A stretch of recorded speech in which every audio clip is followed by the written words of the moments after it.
So for us, Palestine was about the progressive solidarity that we did. And we recognize that in a world of inequality, it's not only our struggle. We need to recognize the broader struggles and that we need to understand a level of internationalism. So one of the main things, and I think it's also true for Palestine, it's not only about the freedom of movement, the lack of freedom of movement, checkpoints, and all of that. It is about the degradation and the undermining of people's dignity and humanity. Because, when people do these things, they don't only do it like, okay, in a dispassionate way, you can't go here. They do all kinds of degrading things to people. And I think in Palestine, we see a lot of that. So, oftentimes when young people talk about it meant nothing to us, they don't understand the extent that people suffer degradation and indignity. As I said, people don't understand the value of having human dignity. But also economic circumstances. There's no dignity if a child dies in a pit toilet. So we have to do a lot more. And young people also have to accept that these things don't get reversed overnight. But I think from a Palestinian point of view, personally, my assessment is that the Palestinians have to prepare to govern themselves. I mean, what is going to happen in Gaza? What preparations are there in place for the rebuilding of that society? You're going to find a lot of social discord after, when the day ceasefire begins.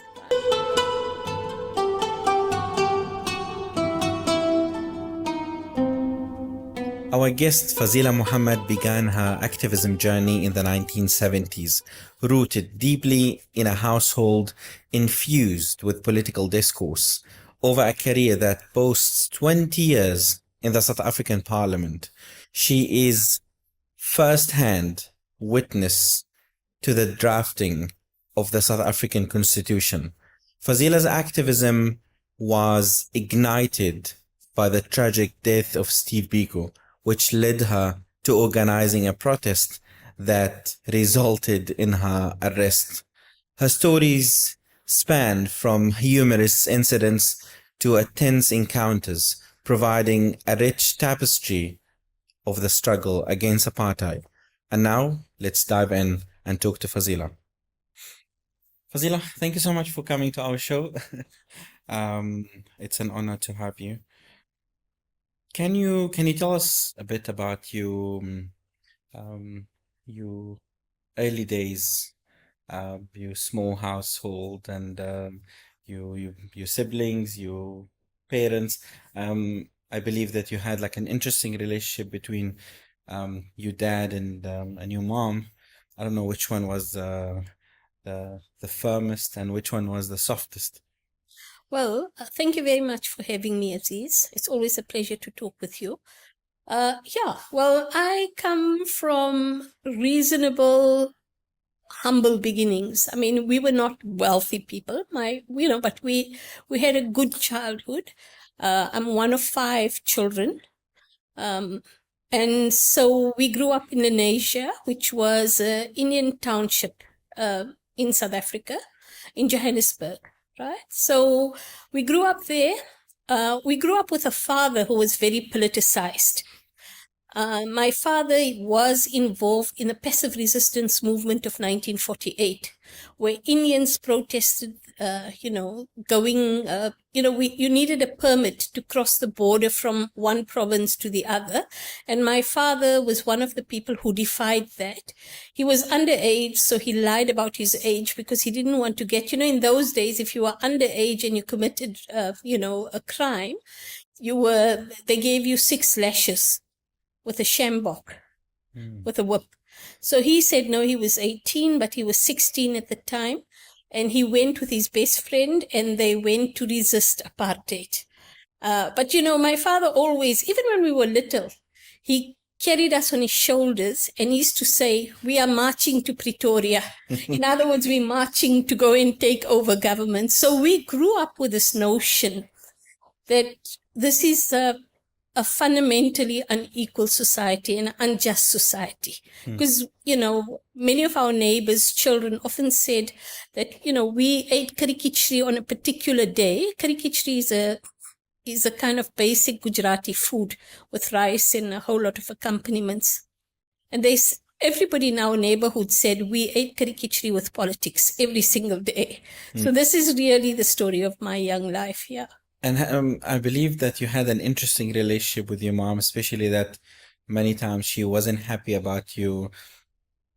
I would say your activism work, if that's the right word. So my mother wanted a nice, predictable young Muslim daughter. Unfortunately, that isn't what she got. I mean, often when you're young, you feel rebellious and you feel like, why am I being held back? When in fact, my brother, who's younger than me, they never ever impeded his political involvement. But with me, there was there was a view that women don't do these things. These things are for men. What's these things? These things meaning politics. And my mom often accused my father of putting all these things in our head, that politics was put in their head. And she used to say, your children involved again in politics.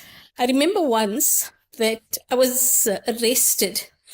It was a small time arrest. They just took us for a few hours and whatever.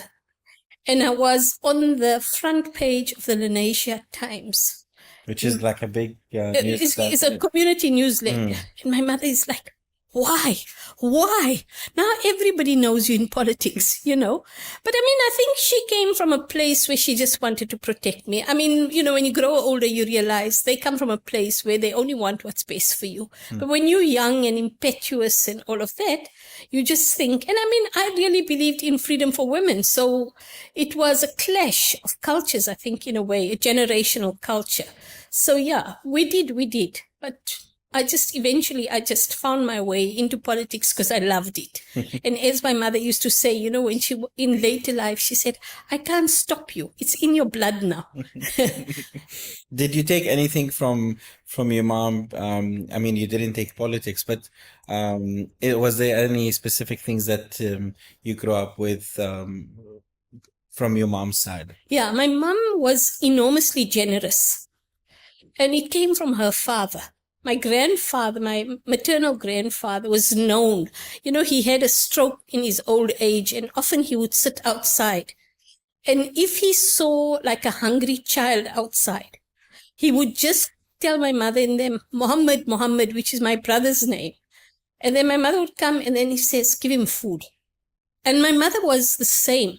In our neighborhood, there were lots of young homeless kids. And every single day, she would make warm food for them.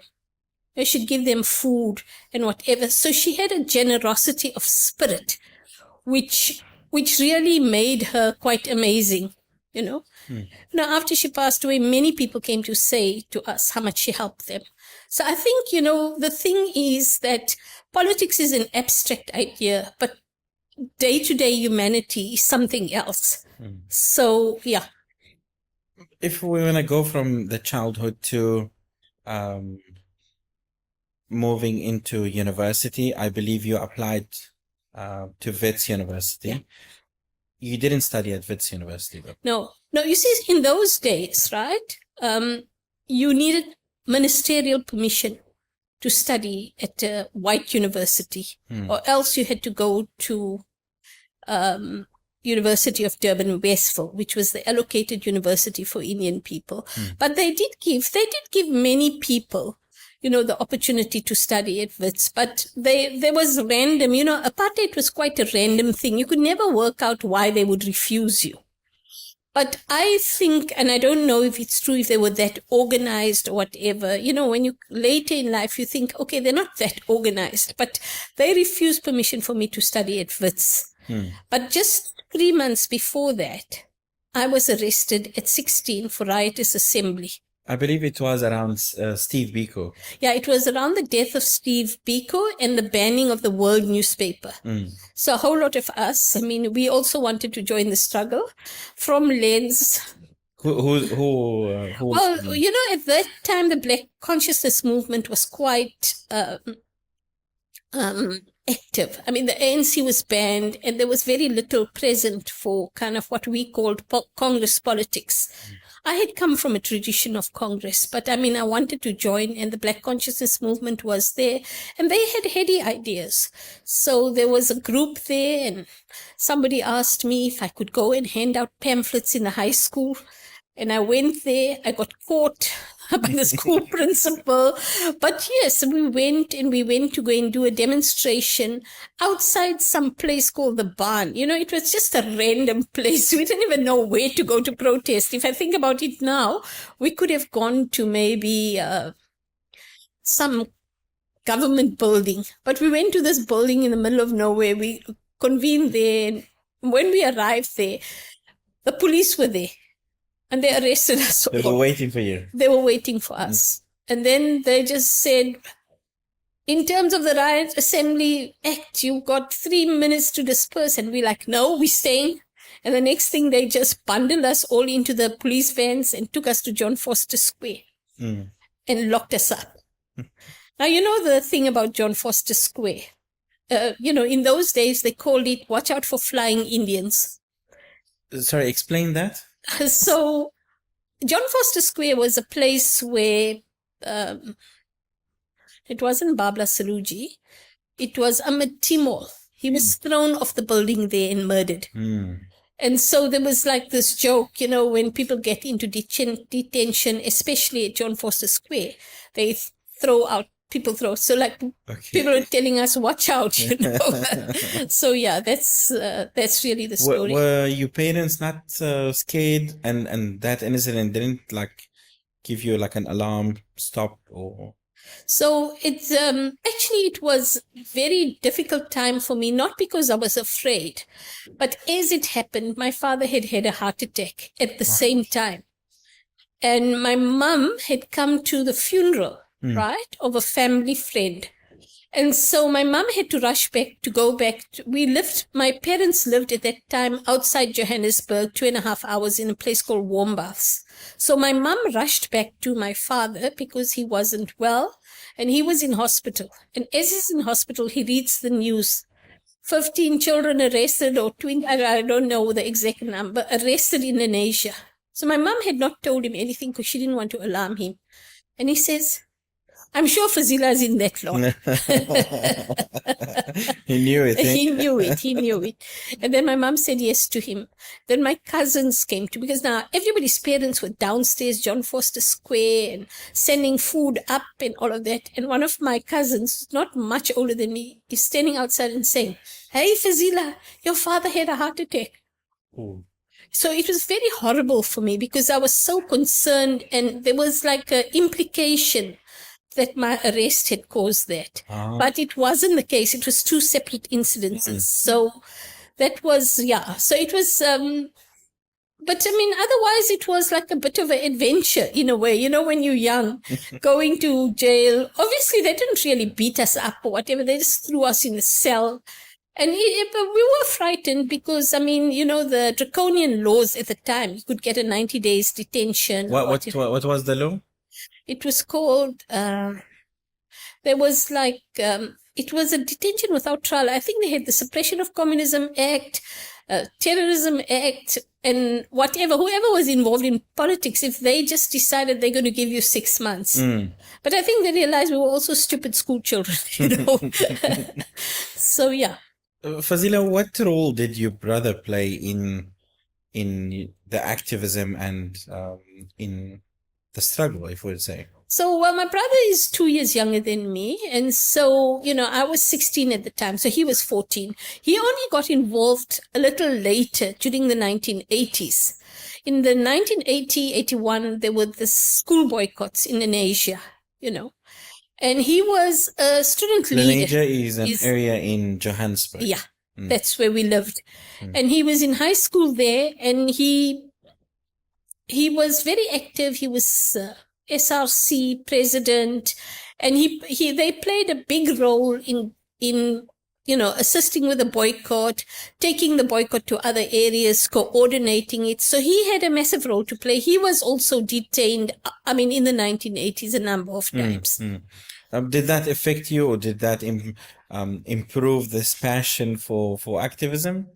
Yeah, so look, by the 1980s, So my parents had taken me to warm baths, this rural area. But they themselves didn't like staying there. So 82, 83, they moved back to Johannesburg. And that was when the politics started getting hot, So, of course, the first thing when I arrived back in Lens, I started going to meetings. And for me, it was, I can't explain it, but it was so right. The choices I made to get involved in the struggle was so right for me. It was just, I knew this is what I wanted to do more than anything in the world. And so my brother and I, we went to meetings together, we did work together.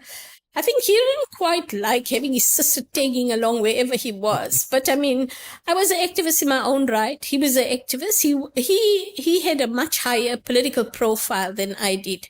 I also tried to keep my profile low just for the sake of my parents. There was a stigma attached to women being involved in the struggle. There was. I mean, to be honest, it made you completely unmarriageable in our community. Just take us there a little bit. What do you mean? So look, at the time when I was growing up, there was a lot of still, like all my cousins, many of them had arranged marriages and all of that. So here you have this wild woman, she's now involved in politics.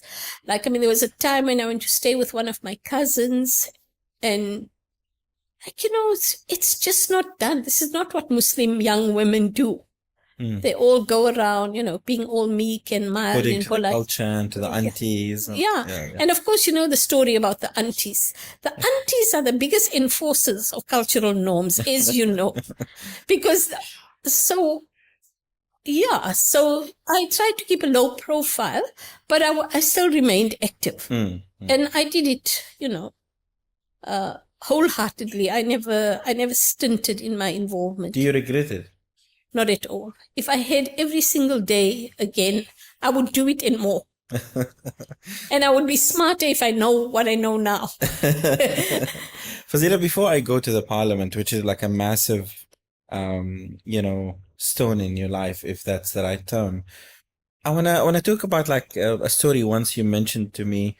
You keep emphasizing that you didn't work that much in the underground kind of work.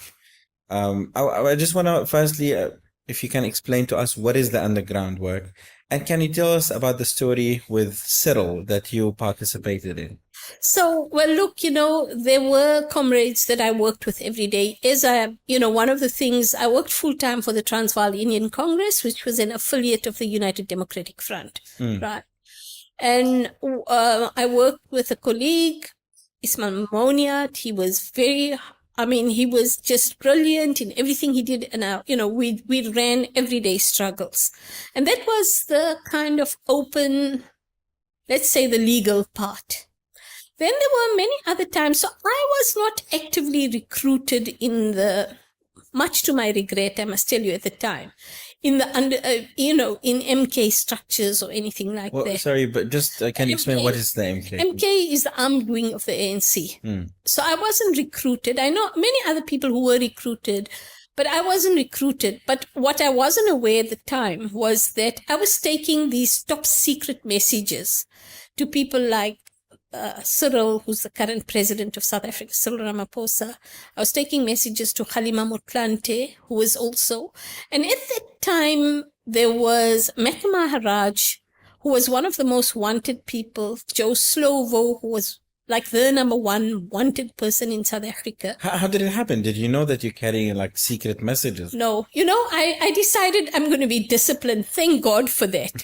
Because when they gave me the papers, because what we would do is we would arrange for those guys who came into the country illegally to meet with Cyril or Halima, for them to meet them maybe, at some parking lot. Parking lots are like the movies. They they have the right drama. So in parking lots. But what would happen is, if, say, for example, the people organizing the meeting, if they saw there was some suspicious car or something, they would just drive off. Then I would tell the person, you must go there at this and this time. And then And because I didn't have a car that time, I would be walking long distances and taking the buses with my handbag, and then go there and they say, no, the venue's changed. Go and tell them the venue's changed.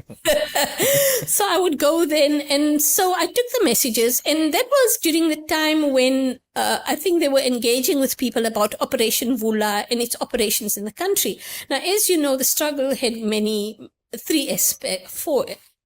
four pillars of the struggle. The one was, of course, the international support, etc., for the struggle. The other one was the underground. Now, the underground meant that you're building political structures in the country. It's about building organization and creating organizational capacity within the country. And the third one was actually the armed struggle. And the fourth one was, of course, mass struggle, right? The open struggle. We tried not to mix, and it was a good thing because the open mass struggle, we didn't really, so sometimes there was, like in my case, brief kind of exchanges. I was mainly involved in the open mass struggle. Which is the grassroots mobilization. So, for example, in the 80s, I was responsible for setting up the women's structures in Lens. And I think we were quite successful. There were very many aunties whom I recruited. And actually, one of the things I still maintain up to today is older women with grown children who get involved. They are so steadfast and they are so unafraid because they just shout at anybody, even policemen and security police, and that they're quite, assertive. And I organized and I met some amazing women in that way, but also amazing other activists. So I worked mainly in the mass struggle, a grassroots organization.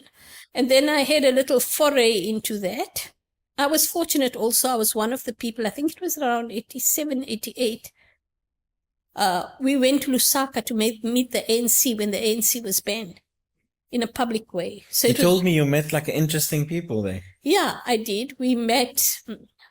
So, because I was responsible for the logistics of bringing people to Lusaka and that, I had a very fun time when Thabo Mbeki came and he said, we need to organize this and we need to organize that and whatever. And he would tell me, go and fetch everybody's passports. Oh, I was so thrilled. I'm sure he doesn't remember me, but I certainly remember those moments. It was him. There was Ivy Matsepe Kasaburi. She's quite amazing. So we come from South Africa, with our own racial stereotypes. And she spoke even better than Naledi Pandor, the Queen's English. So, What was her role at that time? Well, she was part of the ANC, leadership at the time. And then she, of course, became Minister of Communication here. So, so I met very many people. We met, OR came to give us an address. So we met many people there at that time. And it was amazing because, these people were our heroes. We used to sing about them. In our struggle, we sang about our leaders. And so we sang about these people and then we were meeting them. So it was quite a heady time for us here. Because, before I go to the parliament, two things.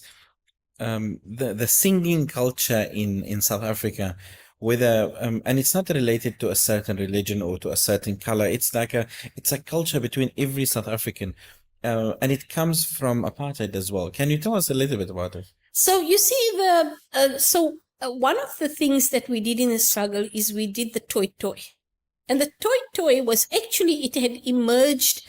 A lot of the ANC people who went to train for MK went to train in Angola, and they learned the toy toy from the Angolans. But there was also a very strong Christian hymn singing culture. So it was very interesting because all those freedom songs we sang, for us, maybe because it wasn't in the languages we spoke, our first languages, it took us longer to learn those. But for people who went to church, they just took these church songs and made them into the most militant songs. Interesting. Yeah, so... And I believe even a protest of the current time, you hear these songs now. And then, of course, the toy toy was like, you do these military actions as if you were with a gun and all of that. So in a way, it popularized the armed struggle. Peter Mokaba, who was the youth leader at the time, was very well known for being very proficient at the toys. So you had to be, when you walk down, doing a protest and there were thousands of people and everybody singing, it also gives you an enormous amount of courage, because what you're doing is you're focusing on an outlet during your action. You're not just standing there and waiting or feeling the tension of the police or whatever. You're singing. And for them, it was quite a scary thing to face an onslaught of people singing, sometimes very militant songs, But we also used to sing to praise the leaders in exile, to make people know who they were. So yeah, singing was a fundamental part of the protest movement as well. But it comes from a long tradition of music, In South Africa, music is everywhere. All at a funeral, at a wedding, at a social occasion. I've noticed that many times. On the day that I know that many people has been telling me the struggle wasn't about Nelson Mandela, even though he was the icon there, but there was other comrades with him. But the day that Madiba was released, where were you? How was the situation there? Yeah, so, look, when Mandela was released, the state announced that they're going to release him. So, of course, all of us were at our homes and, groups of activists watching. And this Afrikaans announcer saying, "He's coming now," blah, blah, blah, in the most banal and boring tone. And all of us were just waiting for him, speaking Afrikaans and English and all of that.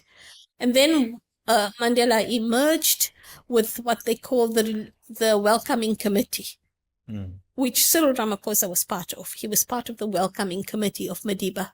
And they all came out with him. Winnie was there. It was an amazing moment. It was absolutely an amazing moment. But there was a run-up to that, because before that, in October 89, before that, they released other political prisoners like Govan Beki, Walter Sisulu, Mtswaledi, Mlangeni, Kathrada. Those were all the people who were charged with Mandela in the Rivonia trial. So they released them. So we knew something was coming, and we thought maybe they'll unban the ANC. But I'll never forget that when I was at the National Union of Mine Workers office waiting to take a job with Cyril, actually, at that time, in his office. And then they said to me, no, he's not here, but you can wait. We'll phone him and ask him. But of course, he didn't answer his phone. He was busy with other things there in Cape Town. And F.W. de Klerk announced the unbanning of the ANC. He announced the unbanning of the Communist Party, which nobody expected. And then I was at Kosatu House, right? And suddenly from nowhere, this massive, massive flag of the ANC unfolded. We all ran downstairs and were running in the streets singing and what have you. And there were these cops who didn't know what to do. So some of them came with these small tear gas canisters, the pocket ones. Yes. And I remember Jay Naidu saying to them, "Stop it, man. Our organization is unbanned." So and while I was running, there was a white guy who came, and it's predominantly African people were running, right? This white guy ran next to me. He says, "I'm so terrified. Are you also here?" She says, "I'm just pretending to be with them," So, yeah, it was a moment. That was a historical moment, the unbanning. And of course, then they announced that they will release Mandela. And then, of course, once he got released, all of us, we're now going to Orlando to go and see Mandela. And at that time, I was working for Amit Kathrada, who was, as you know, parliamentary advisor to Madiba, and he was very close because he was also on Robben Island with Nelson Mandela. So I was working for him full time. So we were going to now all go to Orlando to go see Madiba. And then then they decided, it was like there was a crush at the house. And then they decided... At Ahmed Kathrada's house? No, at Madiba's house. Yeah. And then they decided, the leaders decided that actually it's so dangerous. Let's go and take everybody to the Orlando Stadium. And you know what? Everybody in Soweto had arrived in Orlando. Now, Orlando Stadium is not big. I think it takes about 20,000 people or whatever. I can't tell you the exact number, but I think about that. But there were tens and tens of thousands of people there. Now, we were sitting on the inside of the fence, right? Because we'd taken Ahmed Kathrada and he was going to stand on the stage with Madiba and that. I'm not talking about after that, there was a rally where almost 100,000 people attended. But there, so we're sitting there, it was in February, and I see, I mean, you know, it was terrible. I saw this child being crushed on the fence. And I was hysterical, saying to people, move back, move back. And this kid had arrived alone, seeing the excitement, also wanted to see the stuff. So it was like quite a bittersweet moment. But I mean, I think that the excitement and the hope in the air of a better opportunity for the kind of democracy we fought for. So that was an amazing moment. And I think everybody who was there at the time, they will remember sitting on TV. We went there, you know, our cars were full. I think I told you once before that we all went there. Our cars were extremely full. We were like 10, 12 people in a car and people asking us where we're going. The traffic cop stopped us. Where are you going with this car? No, we're going to go and see our leader. He's like, what? We said, no, Mandela's released. We're going to go. And so that kind of thing, you know. Fazila, I'm gonna take like a pause here on democracy and how do you see South Africa now? But before that, 20 years at the Parliament, around 20 years, no? Well, yeah, 20 years at Parliament and 2.5 years at the Constitutional Assembly before Parliament. I believe that shaped your views in today's political climate. What was your role at the Parliament? Any interesting moments there? Yeah. Well, look, I was very blessed to have been part of the constitution making process. I think it was, you know, I was the head of administration. So I did all the administrative stuff, you know, doing the staff contracts and working with the staff contracts, making sure that all the finance and administration was done, etc. But actually, because we were so involved in the struggle, one of the things, you know, when they recruited, what we realized after we were all recruited, all the people who were recruited were type A personality who never stopped working. Well, what does that mean, type A? You know, all these people who are just so committed and whatever. And, you know, these hardline people, you know, who just carry on working.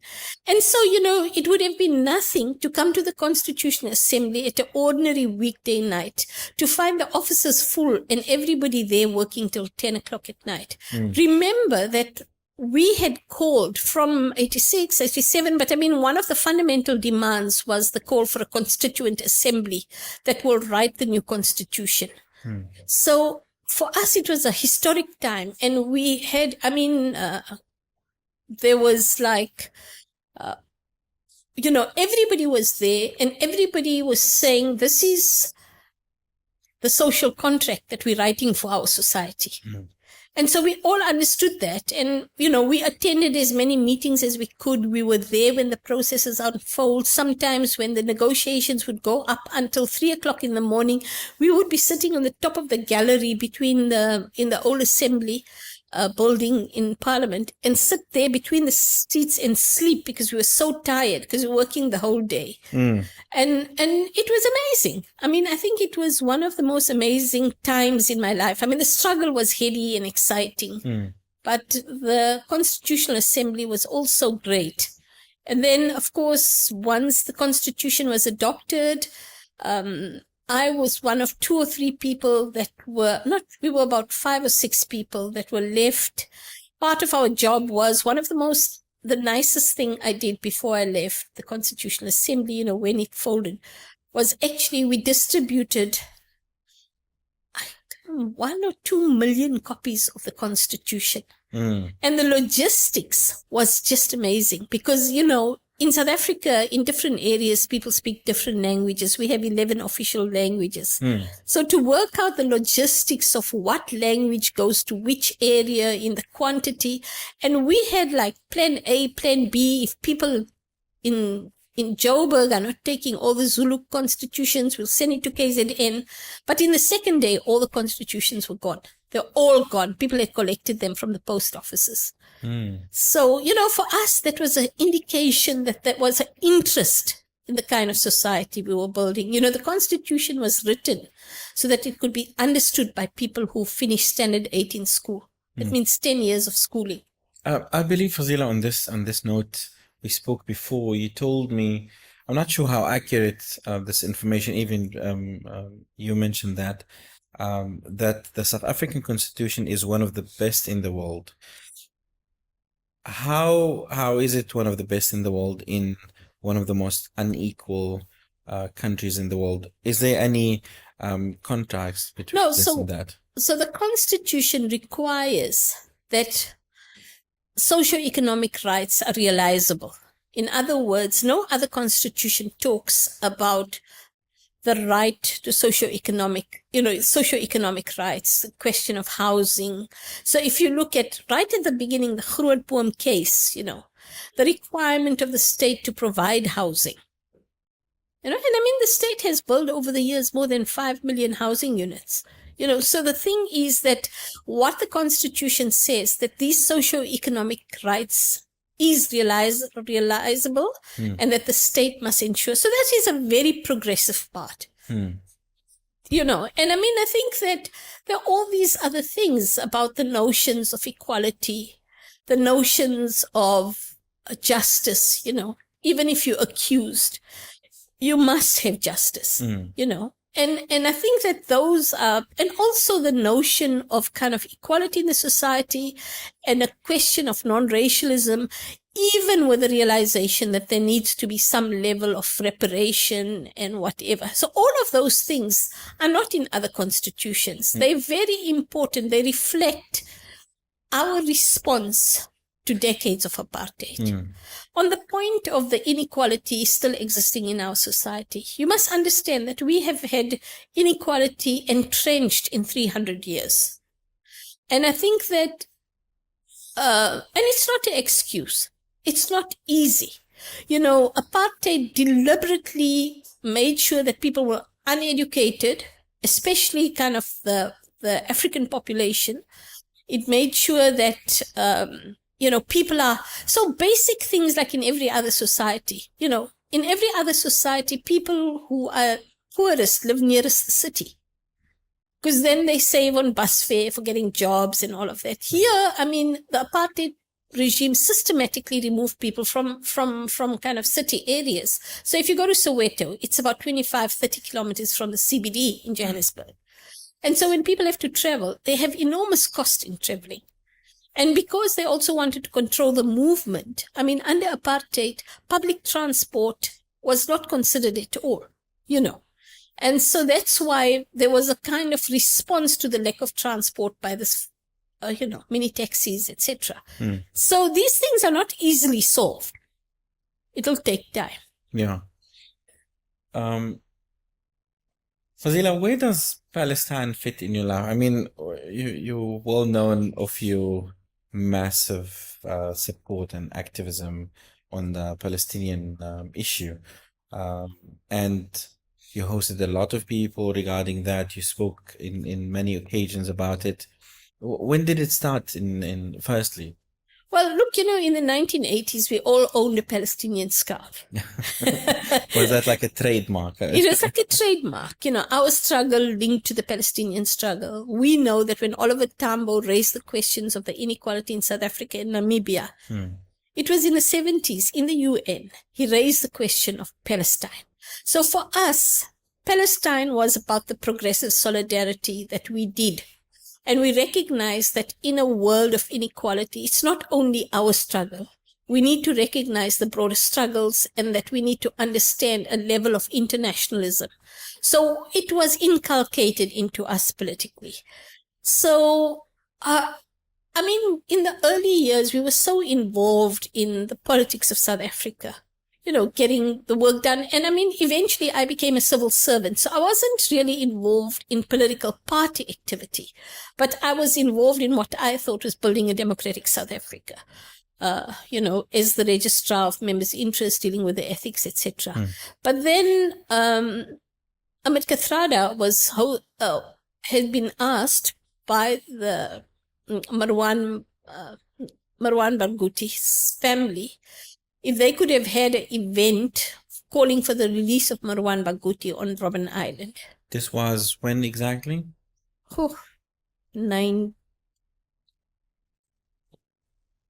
Late 90s, we'd say. No, 2008, 9, around that. Yeah. And then, so of course the Kathrada Foundation was doing all the activity in Johannesburg. And then they asked me to assist here in Cape Town, on Robben Island, with some of the logistics, making sure that everything is organized, etc. So I helped with that. And then, I mean, just meeting with other Palestinians and realizing, we were fresh from struggle and realizing how much oppression the Palestinians faced. So I got involved in that Marwan Barghouti campaign, the Release Marwan Barghouti campaign. I think one of the sons even stayed at my house, because, those days there wasn't, that much support, to be frank, public support. Let's say there may have been individuals who supported. And then one of the next things that happened is all of us who were involved in, so we started there was that massive march, which I drafted the petition that went to the national. So what we did is we took all the issues. It was one of the biggest marches held in Cape Town. I think 2006, right? Yeah, during the bombing of Gaza. Wasn't it like, I believe it was like maybe 2015? No, I'm not sure. Maybe there was 2014. 14. Yeah. So there was this massive march we organized, like hundreds of thousands of people with the MJC and... It was one of the biggest in the world, I believe, yeah. And BDS and all of that. So we were involved, myself, Anis Daragma. There was the other people who are still involved today. They all joined and we became a group and we set up an organization called the Institute for Palestine in South Africa. And then we said to ourselves, okay, it's important to march. It's important to show visible solidarity. But what is strategic solidarity? And when we addressed the question of strategic solidarity, we said, what are the issues that the Palestinians most require? And of course, South Africa was still heady that they negotiated their own peaceful process. I mean, no matter what young people say today, but I mean, it was quite so we then decided, let's find a way of bringing all Palestinian political parties together. A big idea for small people with no money. But it was amazing, I believe you guys succeeded twice, not even once. So, of course, we managed to bring some heavyweights to our side, like Ibrahim, who was part of In Transformation. What parties were involved from Palestine? So, there were 29, all political parties in Palestine. Some people were not able to come because of restrictions like Islamic Jihad and all of those. But whoever was able to, I think there were 12 political parties, and with bigger civil society organizations, there were 29 groups that came. That was Boschendal. Yeah, it was held at Boschendal. So we managed to find, we found the money. We found the money for airfare. We found the money for that first round of talks. And actually, it was quite amazing. I think we didn't make a dent in bringing peace, but I think it was an important beginning because there was so much isolation of the different groupings in Palestine and this entrenching of separateness of the Palestinians, whether it's Hamas, whether it's Fatah, whether it's the other groups, the Popular Front.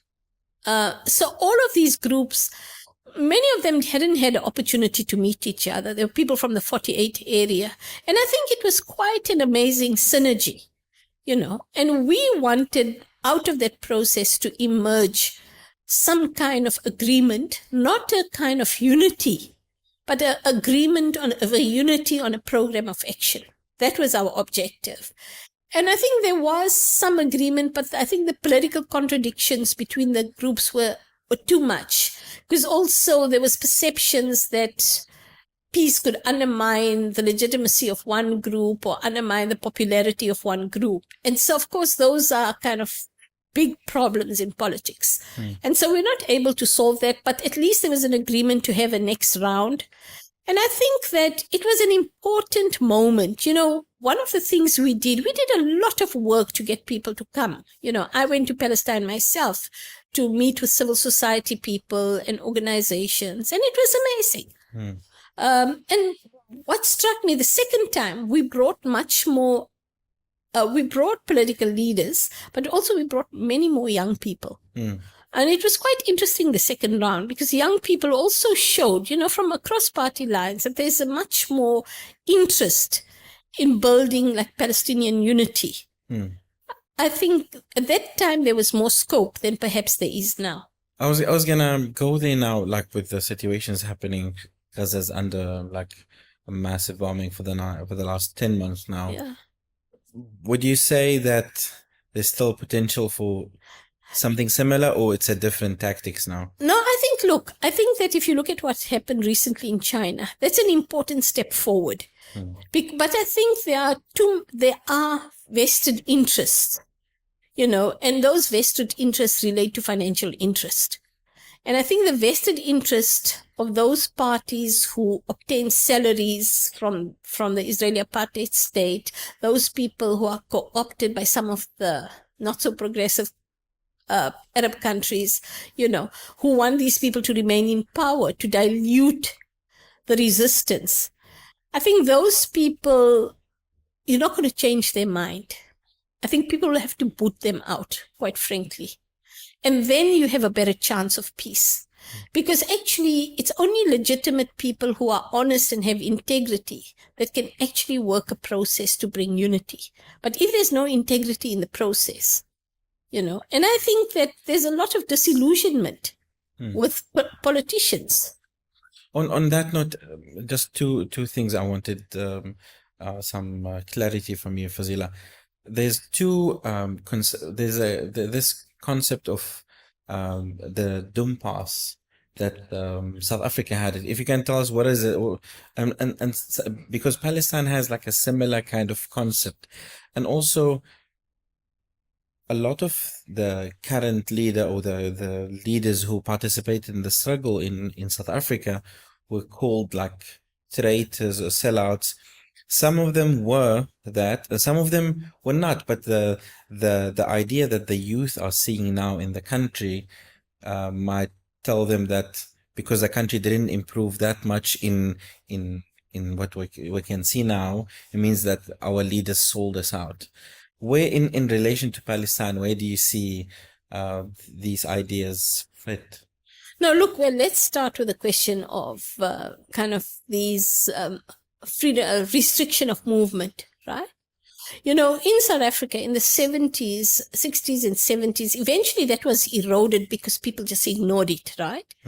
But the freedom of movement was that what you would have on a Friday evening or a whatever, these police would come and randomly, in the station when people are going home and all of that, arrest thousands and thousands of people over the years for not carrying the correct permit to cross.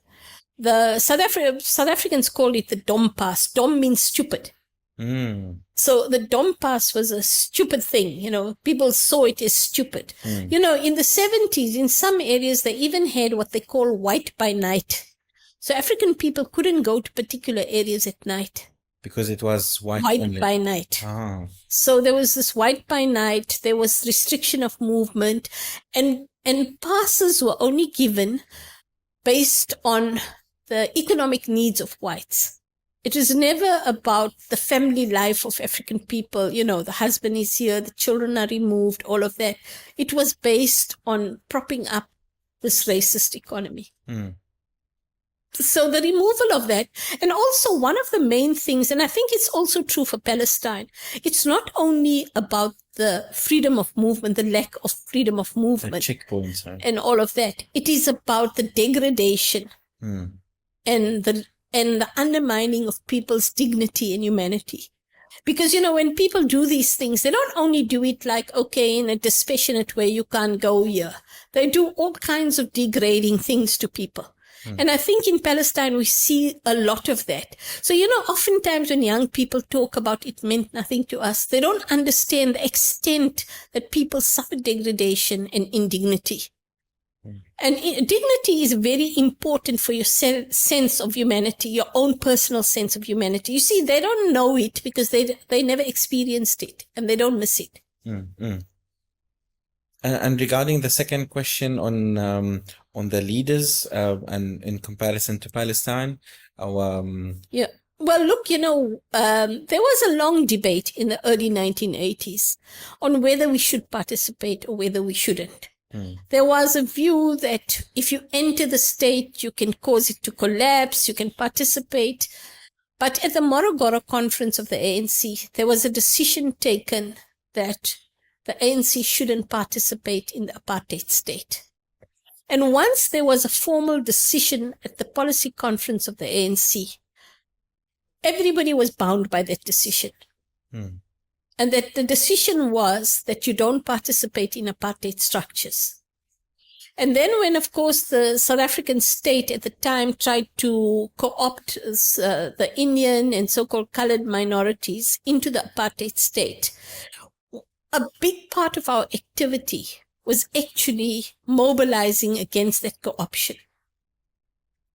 And we did a lot of work. And I mean, in Johannesburg, for example, less than 2% of the community voted. In some cases, some candidate only got one vote and he was married with children and all of that. Not even his own family voted for him. So, and they never attracted any good candidates to participate in this. So like there was a murderer who had murdered his partner in Ireland.